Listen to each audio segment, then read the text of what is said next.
Hello, and welcome to the Vigyan series by Try So Good. Today, through this audiobook and through this story, we will be talking about gravity. तो एक बार की बात है, एक लड़का था आप सबके जैसे अपने दोस्तों के साथ बहुत मौज करने वाला, बहुत अच्छे से खेलने वाला। उसका नाम था अर्नव। लेकिन मौज करने के साथ साथ उसको पढ़ाई में भी बहुत इंटरेस्ट था। वो पढ़ता था, खेलता था, दोनों करता था। और वो हर चीज के बारे में बहुत क्यूरियस था। उसको हर चीज के पीछे का लॉजिक जानने का बहुत मजा आता। तो एक बार वो अपने दोस्तों के साथ पार्क में खेल रहा था। अब वो खेल रहे थे क्रिकेट। अब बैट्समैन ने मारी बॉल। बॉल गई बहुत दूर उड़ के। अर्नव गया बॉल लेने। बॉल जो थी, उसने जब देखा तो वो एक पेड़ के ऊपर अटकी हुई थी। अब अर्नव को बॉल निकालनी थी, तो अर्नव पेड़ पे चढ़ने की कोशिश कर रहा था। जैसे ही वो पेड़ पे चढ़ा, वैसे ही उसने देखा कि बॉल तो अपने आप नीचे गिर गई। अब ये देख के अर्नव ने सोचा कि ऐसा क्यों हुआ। उसके दिमाग में बहुत सारे क्वेश्चन आने लगे कि ये बॉल नीचे ही क्यों आई, ऊपर क्यों नहीं गई, या फिर फ्लोट क्यों नहीं हुई। तो उस दिन वो घर गया और उसने इसके बारे में पूरे टाइम सोचा। सोने से पहले सोचा, डिनर करते हुए सोचा, और अगले दिन ही वो लाइब्रेरी चले गया। तो जब वो लाइब्रेरी गया, उसने इसके बारे में ढूंढने की कोशिश करी। उसने साइंस सेक्शन में गया और उसने इसके बारे में पढ़ाई की कि ये जो इसका रीजन क्या है कि बॉल नीचे गिरा है, ऊपर क्यों नहीं गिरा। तो उसी टाइम पढ़ते पढ़ते वो उसको एक टर्म मिला, ग्रेविटी। और ग्रेविटी उसने पढ़ा कि ग्रेविटी ही रीजन है जिसके वजह से बॉल जो है वो ऊपर की जगह नीचे आई। अब ग्रेविटी क्या है? ग्रेविटी एक ऐसा कॉन्सेप्ट है, एक ऐसा ही पावर है जो हर चीज को अर्थ के सरफेस की तरफ खींचती है। हर चीज ग्राउंड की तरफ इसलिए खींची आती है क्योंकि ग्रेविटी है जो एक ऐसा फोर्स है जो हमें दिख नहीं सकता, लेकिन वो हमेशा प्रेजेंट होता है। वो तभी हर चीज को जमीन की तरफ खींचता है, तभी हम गिरते हैं, चल पाते हैं। और कभी कभार ग्रेविटी को सरफेस ग्रेविटी बोला जाता है। और अर्थ की ग्रेविटी कहाँ से आती है? ग्रेविटी का जो रीजन है वो ये है, एक प्लैनेट की डेंसिटी। जितना डेंस प्लैनेट, उतनी ज्यादा ग्रेविटी।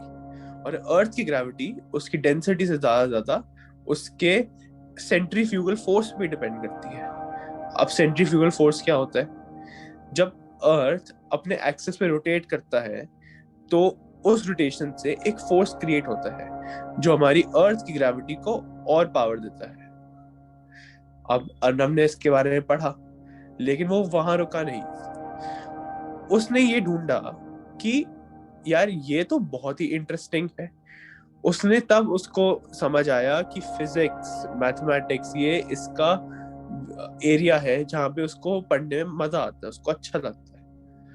अब उसने ओवर द इयर्स पढ़ाई करी, बहुत मेहनत करी, अपनी पीएचडी करी, और ये सब करके वो फाइनली एक रॉकेट साइंटिस्ट बना। रॉकेट साइंटिस्ट बनने के बाद उसकी एक फ्रेंड बनी, टिया, जो उसके साथ काम करती थी, जो एक और रॉकेट साइंटिस्ट थी।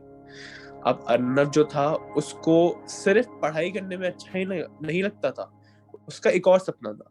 उसका दूसरा सपना ये था कि उसको अर्थ के अलावा और प्लैनेट्स एक्सप्लोर करने हैं, उसको स्पेस में घूमना है।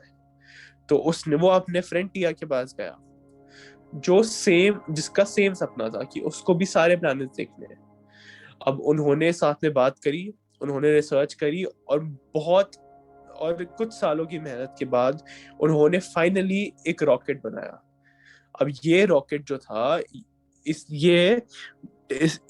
रॉकेट में बहुत ही आगे की टेक्नोलॉजी यूज हुई थी, और इस टेक्नोलॉजी का नाम था एंटी ग्रेविटी फोर्स। ये अर्थ की ग्रेविटी को यूज करके एक ऑपोजिट फोर्स क्रिएट करेगी, जिससे रॉकेट जो है वो टेक ऑफ कर पाएगा। वो इस रॉकेट में बैठ के हमारी अर्थ के एटमॉस्फेयर से निकल गए।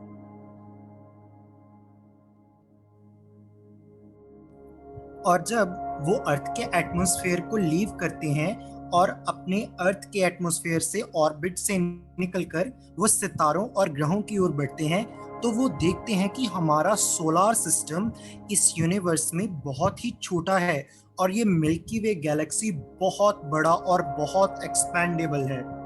जब वो इन स्टार्स और प्लैनेट्स की ब्यूटी देख रहे होते हैं, तभी अचानक उनका स्पेसशिप एक ऐसे बड़े ग्रह की ओर चला जाता है जो उसे अपनी तरफ अट्रैक्ट कर रहा होता है।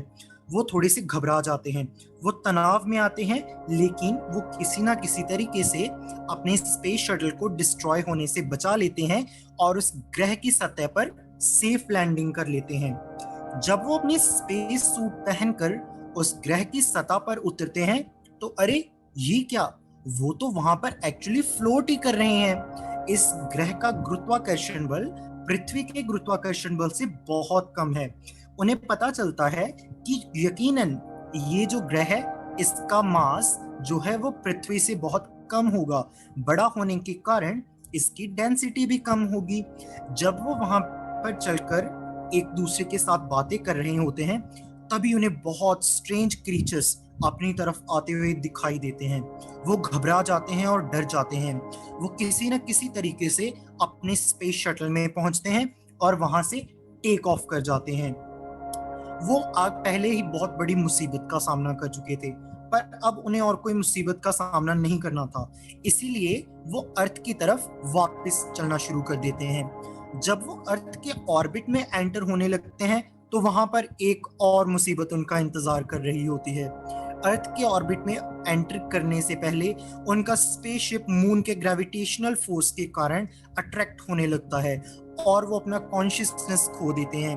रॉकेट में तकनीकी खराबी के कारण उनका जो स्पेस शटल होता है वो मून के सरफेस पर क्रैश हो जाता है, पर वो किसी न किसी तरीके से खुद को बचाकर उससे बाहर निकल जाते हैं। Now what to do सोच के ही they got very scared। Rocket अभी उनका टूट गया था और रिपेयर करने के लिए उनके पास पार्ट्स भी नहीं थे। एकदम टेंशन के मारे वो दोनों मून के सरफेस पर एक्सप्लोर करने जाते हैं। क्या पता उन्हें कोई पुराने सैटेलाइट्स या स्पेसशिप से पार्ट्स मिल जाए।